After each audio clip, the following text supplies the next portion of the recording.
What's up, everyone? How's it going? Intro from Double MMA here, and this is a little bit late, but I've been busy. You feel me? School, crazy stuff, you know. But yeah, UFC 222 happened over last weekend. It was a pretty good card, all things considered. You know, a lot of people had a lot to say towards the end of it, how the cards played out, and we just break into it. If you guys are new here, be sure to subscribe. I really appreciate every single one of you guys who subscribe. It means a lot. Getting closer and closer to goals that I want to reach, and I really can't do it without you guys, so you guys can help me out. I'll make more videos, promise. With enough said, let's get through this stuff. I low-key watched this entire fight card, man. It's just low-key fire. We start out with Virtulev Koborev versus Mateus Carrillo.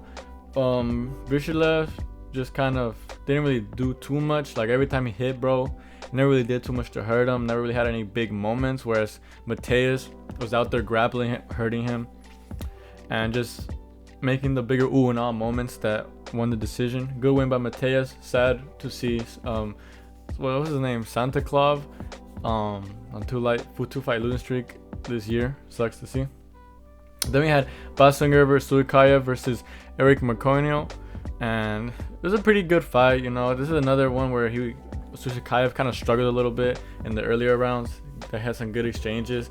Good on Eric Marconio for making it competitive. But at the end of the round, round 3 anyway, they got into another little slugfest. Bosor Koyev went in there, landed, overran, and boom, put him out. Pretty good stuff. Good job him, and I want to see what's next for him. They have Angela Hill versus Fatima Klein.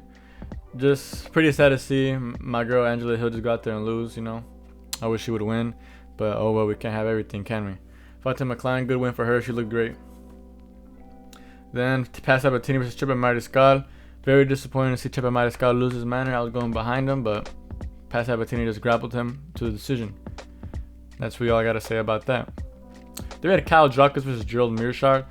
This was another decent fight here.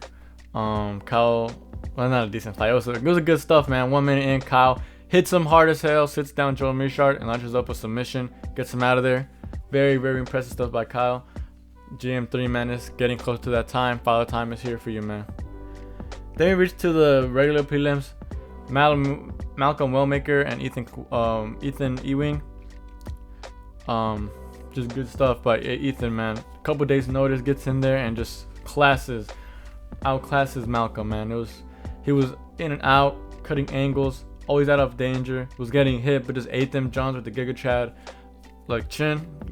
Just phenomenal performance, man. This is exactly what you want to see when you're on a couple days notice, and now he has a big name around him. Kudos to him. Congratulations. Then Eric Blanfield versus Tracy Cortez. I said it, man. I never thought Tracy Cortez was all that good. Granted, she did look pretty good in the first round. Boxing, Eric Blanfield, they had good exchanges. Second round, Eric Blanfield just low-key just little broed her and submitted her. Crazy stuff, man. Crazy. There's a world where if Tracy Cortez won this one, she probably could have been next for a title, but look at it now. Then we had Roman Kopylov versus Gregory Rodriguez. Gregory Rodriguez was just too strong, man. Too physical, man. Obama never stops and never lets down, and this is exactly what this fight was. He was out there just trying to box and wops, and it was sensational. Just kidding, it was just dominant. Then Bo Nickel versus Rodolfo Riera. It was a good stuff. I think Bo Nickel looked very good all 3 rounds. Was getting the better of the grappling exchanges, never got controlled too much. Was doing better on the feet. Set up a real good high kick and executed it round 3. Put out Rodolfo Riera cold. It was insane, man. What a knockout, man. I was out on my seat. And then speaking of knockouts, Beneil Dariush versus Benoît Saint Denis. I saw this coming, man. There's no way this wasn't gonna happen. Round 1, New York. Benoît is a menace. This is the second first round KO in New York City, man. Incredible, dude. Knocked him out in 30 seconds. Beneil looked okay to start. He was really like kicking the legs out of Benoît in a little like skirmish, and when he was trying to get up, landed a hand, I think it was left hook, just put out Beneil, man. Maybe it was just for a second and he came back too, but probably was a good idea to stop it, because otherwise Benoît would have been on top of him, smashing him.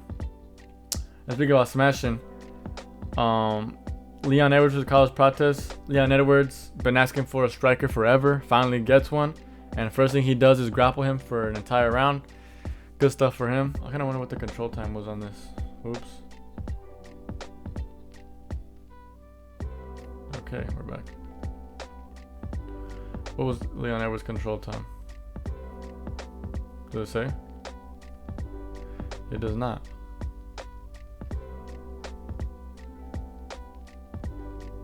Alright, well anyways. That to be said, second round starts. They're back on the feet. Leon switches orthodox for whatever reason. Gets absolute chinned by Carlos Prates. It was kind of bad, man. He was like out. It was bad. And I've just been seeing Leon Edwards edits all over the place talking about Icarus was not sad that he fell because they knew that he had soared. And I was like, damn, bro, RP my dude. Sucks to see. Then we had Michael Morales versus Sean Brady. Michael Morales is just too big, man. He went out there and completely bullied Sean Brady and took away his title aspirations yet again. Now Sean Brady is quite literally at the back of the line. And it sucks to see. Alright, feel bad for bro. But Michael Morales, good stuff, man. I've been watching this kid for like years, and now he's quite literally up there for a title shot. He's in the mix, which is very impressive, all things considered. Good stuff for him. I gotta support my Latino brothers wherever I can. Then Valentina Shevchenko versus Zhang Weili. This one didn't really... I have nothing to say, really. Just Valentina was big and controlling and too strong. She just put Zhang Weili where she needed to be and kept her there.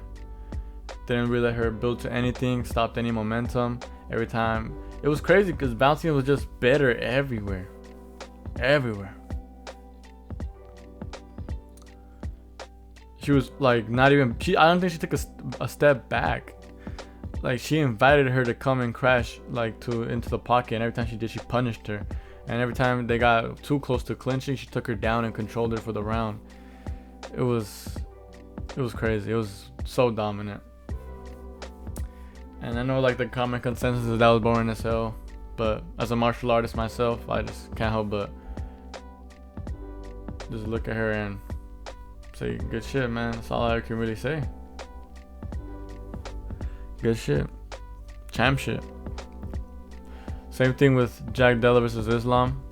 I think there's just a lot of emotion behind it, because like you want your guy to win. Like I wanted Jack to win too, but Islam just controlled him, and I really don't think it's fair to say that he just laid on him, because he was actively looking for the submission, always looking for it. He just couldn't get it. Jack was just too good at the defense. He almost had it a couple times and Jack just bailed out last second. It was just incredibly impressive by Islam. Just sensational performance. Sensational night. Really will go down in history. I don't care if I'm against the popular opinion, but I was impressed by the championship stuff, man. Good stuff. That's really all I gotta say about this stuff. If you guys liked, give a like. If you guys didn't, don't give a like. Comment down below what you don't like. Don't dislike though, you're gonna ruin my stuff. But yeah, thank you guys for watching. I'll catch you guys in the next one.